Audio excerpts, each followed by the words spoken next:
Hello, welcome to In My Mug. It's episode 600 and something. I'd like to say the real number, but Roland doesn't know, so he wandered off halfway through recording. Oh, It's 654. 654. Awesome.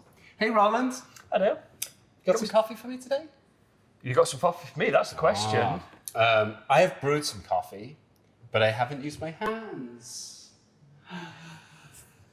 I've used a magical implement called the Brazen from Bmore. This is the V3 brewer, and we wanted to bring these ones back out of retirement. Yeah.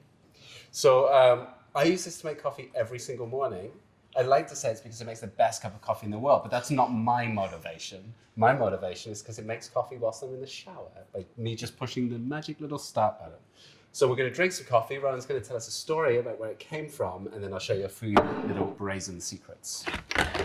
So, Whoa, not that one.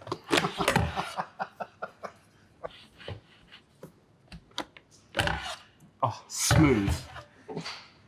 so this coffee is from Nicaragua and from a farm called San Ramón. This is our first Nicaraguan coffee of the year, so I'm very, very excited to have this here. This is a farm in Dipolito, which is kind of close to the border with Honduras. It's a farm I came across a couple of years ago. We did the Roaster Summit in Stockholm, which was a chance for myself and the roasting team here to hang out with roasters from 3FE, from Drop Coffee, from Ozone, and just to kind of geek out about roasting. Really lovely memories from that period. And I had to find a coffee for a roasting competition that we did. And it was from this farm, actually. It was the farm of Donald Ephraim Roque Lopez. And that was a pacas that we roasted then. This is a mix of varietals, some Cataí, some Maragahipe, and some Pacamara in here. And it came across our table as something we tasted. And that's really delicious. So I want to try it again. So like, most of the coffees that we tasted in my mug and most of the coffees we buy has been direct sourced, and they're from the same producers each year. And that's a great thing, and it's something we're really proud of. But it's also, we buy those coffees because they're delicious and they're amazing, and that's our primary focus. And so sometimes we'll be looking for a coffee to fill that list, to make sure that you guys get something different from the other coffees you've had in the selection. We'll be looking for quality on the cupping table. It doesn't really matter where it comes from. We'll then look backwards, go from there and try and find that the story fits, it fits our values. And this is bought through Caravella, and they've been working with him for a long time now. He's a third generation coffee producer. So his dad and his granddad both were coffee producers. He was in coffee production as a child, where he's discovered in kind of 2006, about 15 years ago now. He saw the Cup of Excellence in Nicaragua, entered, did pretty well, really got interested in moving his production away from that kind of commodity side of things into specialty and what that could bring. For him, it's kind of meant restructuring the farm. It's meant really big changes, training his pickers and his workers there to look for different things and to do this way that's really focused on quality. For me, I get a lot of brown sugar in it. It's a really sweet, very balanced cup.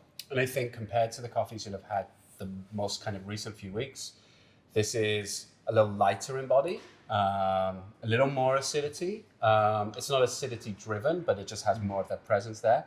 Hard to define it as a fruit right now whilst it's hot, and maybe that's one of the joys of a brewer like this is when you're brewing coffee in a slightly larger batch and in an insulated urn, it's going to stay hotter for longer. You can brew a full mug, which is my favorite thing, is a cup of coffee that's not a small amount, but you can sip and you can drink, and as the temperature changes, your perception of the coffee changes. What's actually in the cup is changing and developing over time.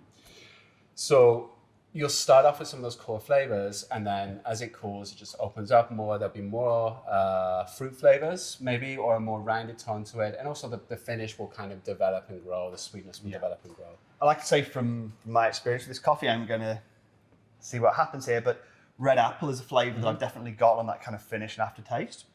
And I think that sweetness, it's already quite sweet and it's really hot. Yeah. So as it cools down a little bit, that sweetness and that body will tend to increase and you'll get more of that.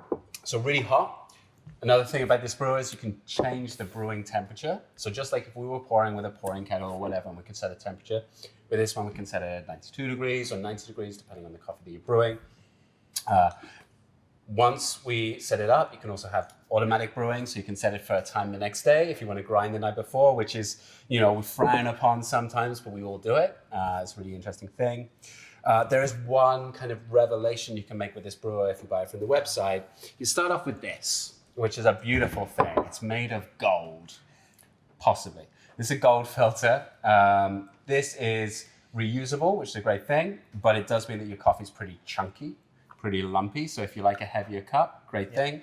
But I don't use these. I instead use these. Whoa, the Brew Right filter, fancy, available in packs of 50.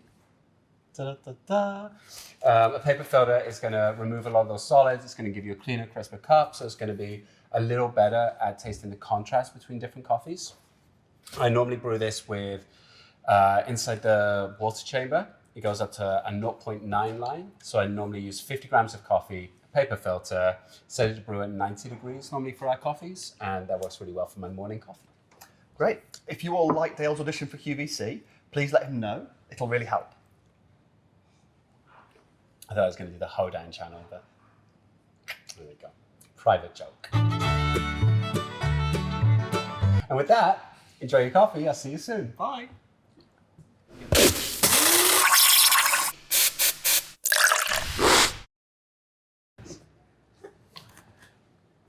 You can still see me, right? Nobody ever said I had to pay attention. Crits. So, Whoa, not that one.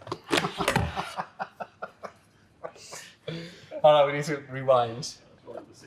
That's one of the secrets. One of the secrets is pull it from... Oh!